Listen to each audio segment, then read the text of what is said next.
Welcome to another episode of Conversations in the Future of Work. I am your host, Rachel Cossar, and I'm thrilled to dive into a very unique perspective of AI and human-led coaching on today's episode. And so I would like to introduce Jacqueline Brodnitzki. Yes. Hi. Welcome.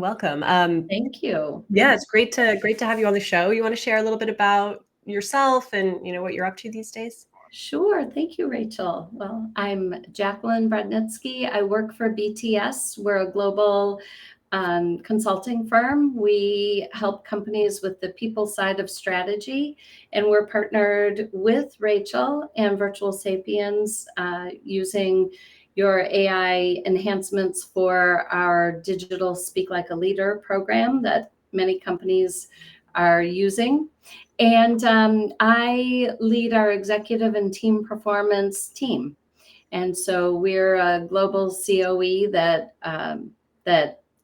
helps our account managers and do work for clients around the world in the executive and team performance space. Amazing.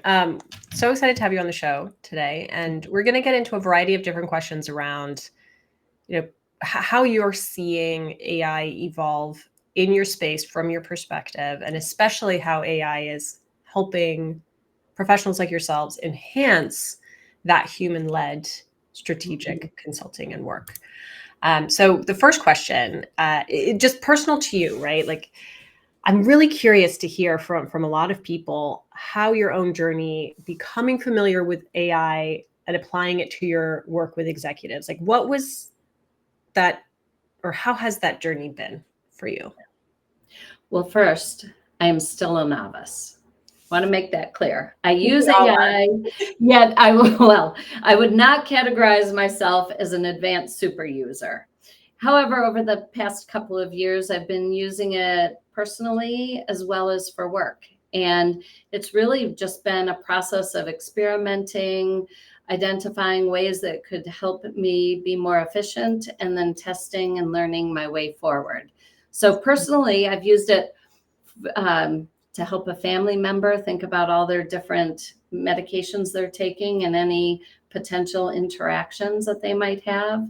Between those, we've used it for trip itinerary planning and just researching a variety of topics. And at work, we have our own BTS chat GPT so that all the information is confidential and we're not putting client information out on the web. So I've used it to take a whole bunch of stakeholder interview information and collate it into a really clear stakeholder report of themes. And it does a terrific job of that, really saving hours of work. And I think the categories and the themes it comes up with are really great. I've also used it to draft some articles for me. So I've input some past articles I've written. It's gotten to know my writing style, and I've input the information that I want it to include. And then I have a first draft that I can work with. And for me, it's much easier to work on something that's already started than to start from scratch. And then lastly, I recently created a GPT to take our executive presence 360 assessment and look at all the data, the 50 to 60 pages of data, and turn it into a 6-page report to make it easier for us to prepare for insights calls with leaders. Amazing.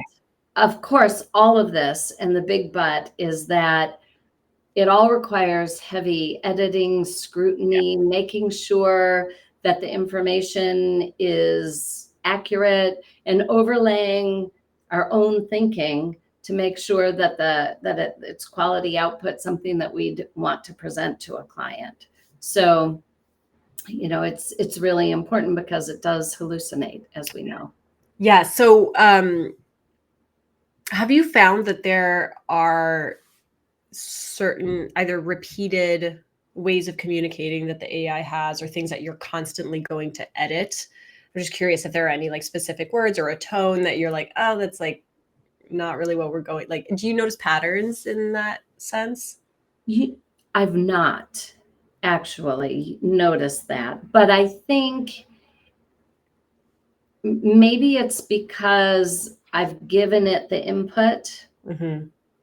And I think maybe if it's more free form, that sometimes the messaging and the tone that's coming back wouldn't be something that someone would want to use. Yeah. Yeah. Yeah, no, I just asked because I think those are all such fantastic use cases for AI, both on the personal and professional side. Right? It's like having that assistant on demand, and it just helps you go from zero to somewhere, right? With a little bit of help. But one thing, a couple of things that I've noticed, just I'd be curious if you start looking out for these, Okay. if you start noticing them, or if it's maybe just something that's really only showing up in the general more open source LLMs. The word delve comes up a lot. And so whenever I see content out there that's like, we're going to delve into this topic, and like we see it with this because there's AI as part of this platform too in the summaries. And anytime I see delve, I'm like, gotta change that word just because it's so obvious. Right. And of course the M dashes. Yes, exactly. That's another. About. Yes, exactly that, and like Yeah. specific emoji use. Like it's so funny. There are tells. Right. Which I'm sure that there will be more newer tells or whatever, but they're just funny to kind of keep an eye out for. Right. What I've done especially when the GPT wasn't creating what I wanted it to create, is ask it to coach me how to ask it for what I was wanting.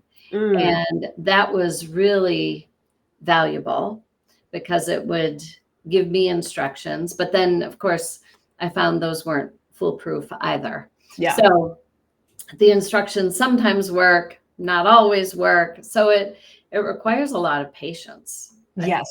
Yeah. And asking, to your point, asking the right questions. Yes. Right? Yes. And then I did get a little insulted by it. It did say, well, you're very specific and you know what you want. So it sounded like a veiled compliment, really. That's funny. Well, that actually feeds perfectly into the next question of like, have there been some big surprises for you, good or bad, right? In the work that you've done with AI to date? Yeah, I think from the bad perspective is the hallucination, the not being consistent, the not always, even though I thought I had agreement with the GPT, we really weren't in agreement. Just the fact that everything needs to be so thoroughly checked. And that we still need to do the real thinking. Yeah, but I actually think that's a good thing. Yeah. So from the good perspective, sometimes it can come up with a better synopsis than I would. I really like how it comes up with themes. It identifies, all of the input, and for the most part will create a really lovely report of themes that I can then spend a little bit of time editing. It can analyze the amount of data. It analyzes quickly, and how smartly it looks at the data and identifies patterns. For example, our executive presence assessment has 15 facets, and it's very contextual in that we ask leaders to tell us what is their business context, so that we can make sure that when we're debriefing and talking through them in their insights call, that we're making sure that we're focusing on the things that will help them drive their business forward. And at first I was asking it to tell me what are the 3 highest rated facets and 3 lowest rated facets. And what it did is it looked at what did it think were the 3 lowest rated facets related to the business context, which is something that we would do as advisors. And I was surprised that it would do as well. Right. And so that was a nice surprise. Yeah, it's interesting because, and we've noticed this too with Virtual Sapiens, right? There's there are things that we would assume AI would just understand because they're so inerrant in our logic or based on our experience. We don't even think about something in like a non-assumed way. And then you see the outcome and you're like, oh, okay, so I needed to place guardrails around that as well. And it's interesting. Like, so again, with Virtual Sapiens, we see this because we want our AI role play, for example, to be very emotionally intelligent and attuned. And we want it to be able to pick up on the emotional tone that the individual user is using, but then also reflect an emotional tone of its own. And it's been really hard to dial in the persona so that it's not like totally exaggerated to the point where like you can't even have a conversation with it, but not so subtle that you're not able to pick up on the persona. And then the other hilarious thing that happened that we hadn't even considered was that the AI started like describing its emotions while it was talking. So it was like a script. Like it would be like entered stage left, but it would be like, smiled mischievously. And you'd be like, oh no, don't say it. Just do it. Right. Yeah. And it's just funny because I mean, AI can be scary good sometimes. Yes. But at the same time, it can also, it's not human. And so there are certain contextual things, there's certain like levels of nuance that it will just not know unless you tell it specifically. And so having that human in the loop is so critical. Yes. Yeah. One of the other great things about it is how we're working together. Just how your Virtual Sapiens, how you've enabled our Digital Speak program to allow leaders to practice for high stakes presentations, challenging conversations. We had one executive tell us that practicing with the tool for 1 hour saved him 15 hours of practice on his own. Yeah.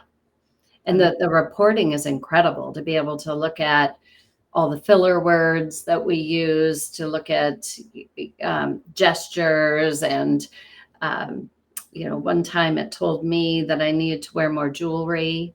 Are you serious? Oh my God. That's hilarious. Yeah. That's hilarious. Yeah. But it looks at posture and all sorts of really important things. Yeah. No, absolutely. I mean, the AI's like intended to be reflective in terms of like, these are the things that it's picking up on from either a computer vision or like nonverbal or verbal perspective. And then leave it up to the user to decide what they think resonates or what they think will serve their intention. Right.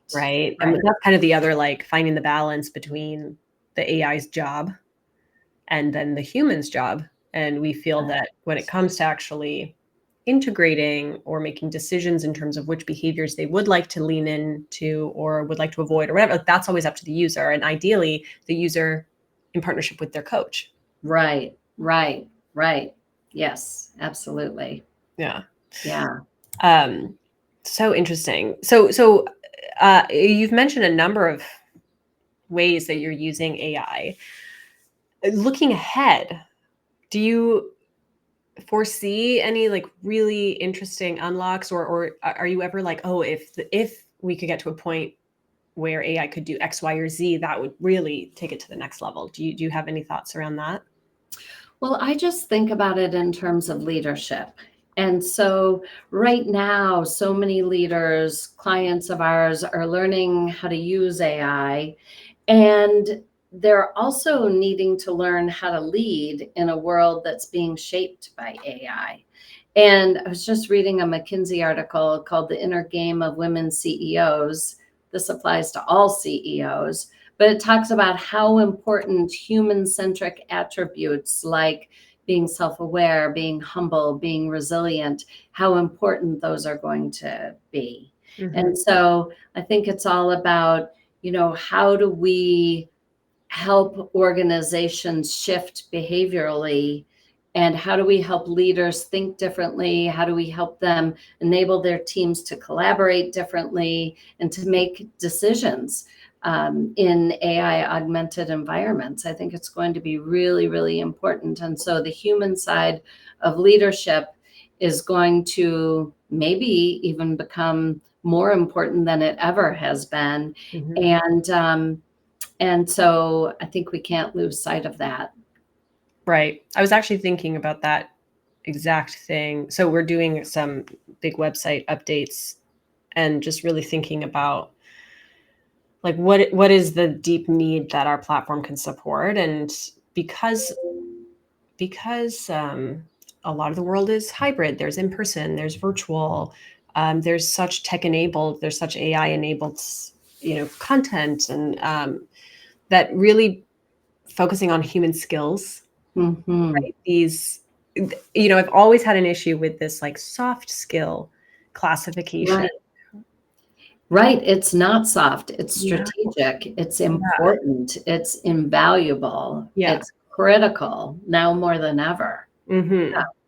Exactly. And that, I think there's like a real amount of urgency around developing today and tomorrow's leaders to be able to, identify their values and then communicate and behave in accordance to those values. Because without that framework, I think it's so easy to get lost. And we're dealing with so many new events that are, I don't have, like, the CEO before me just didn't have to deal with that or this in that way. And so you kind of have to have that framework, those leadership frameworks, in order to be able to lead an entire organization through that uncertainty.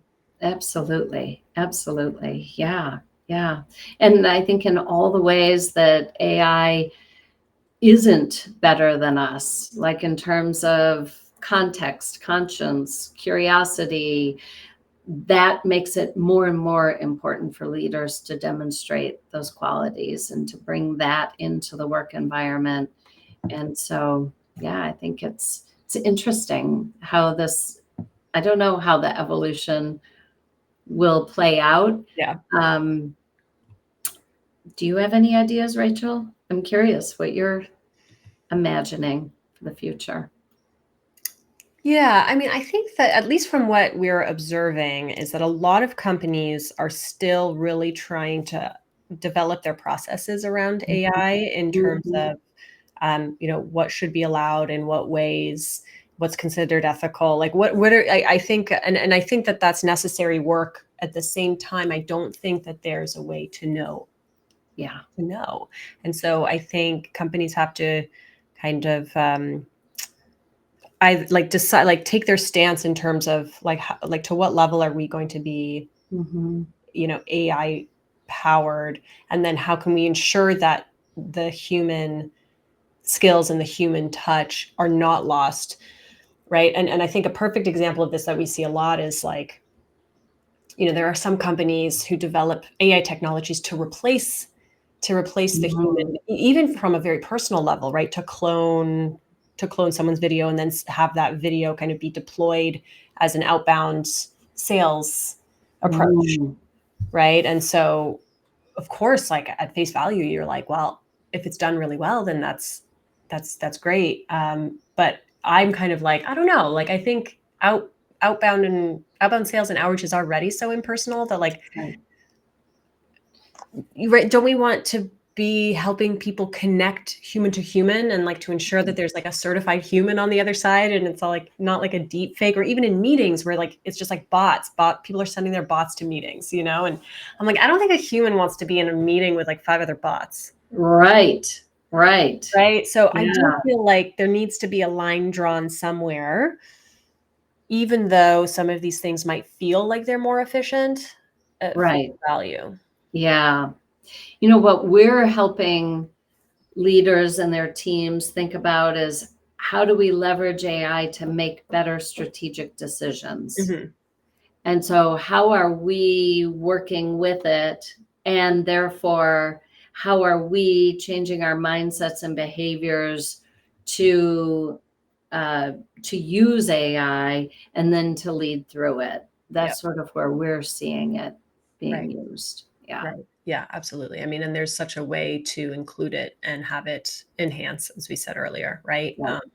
So lots, I think, I don't know what that big unlock is, but I think it's going to have to be alignment, like organizational alignment around how they're going to leverage AI for its strengths while also developing the humans who are supposed to be the ones who are, still leading and driving the real decisions.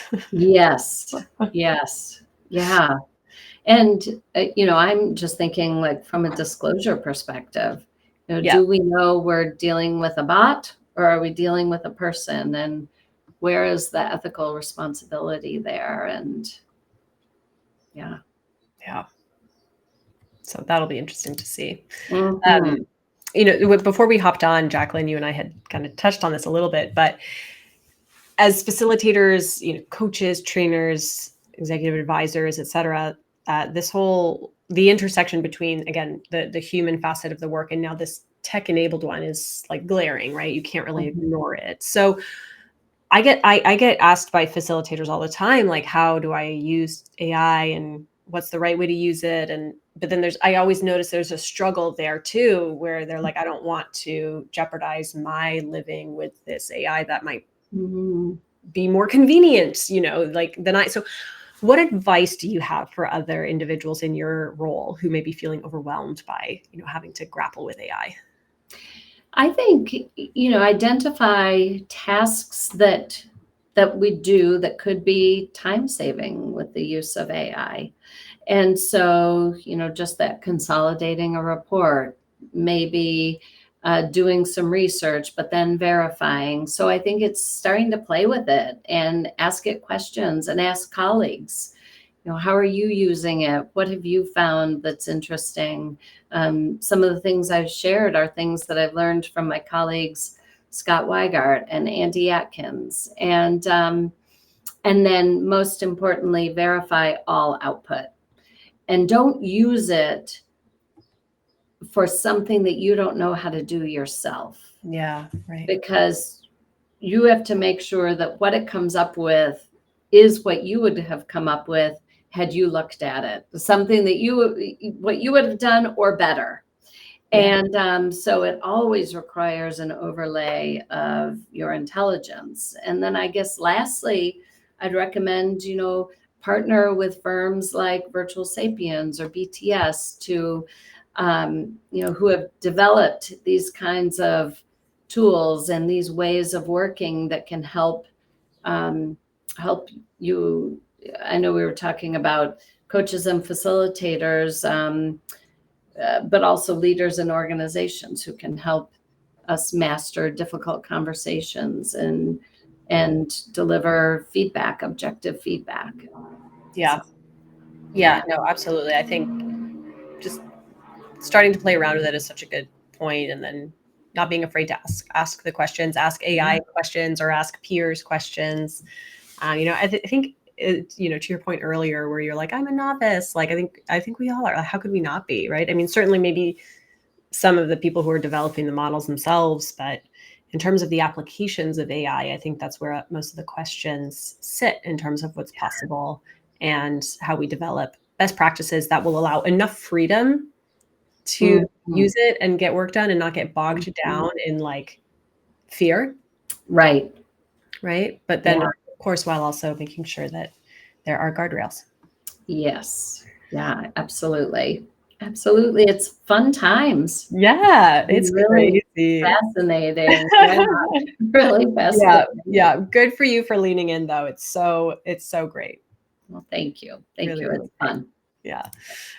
Awesome. Well, Jacqueline, thank you so much for joining us. This was a lovely conversation, full of really approachable, resonant information for other people who are in a similar position or aspiring to be in a position like yours. So any, final comments for our audience today?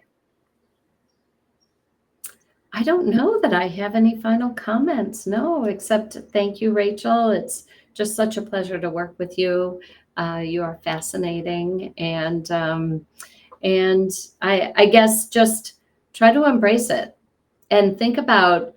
I've had friends even share really weird ways that they've engaged with AI and asking questions that are just you wouldn't think that AI would would be able to provide you with an insightful conversation about, or an insightful answer about. So Yeah. I think just trying it, and then remembering that it is AI. Yeah. It is not, Yes. not your coach, not your counselor, Yes. not, your therapist. I think that's really important too. Just remembering what it is and thinking about it as a useful tool, not something that replaces human contact. And yeah. Absolutely. Honest answer, and very, very valuable. So on that note, thank you again so much. Thanks to our audience for tuning in as always, and we'll see you next time. Yeah. Thank you. Bye, Rachel. Bye.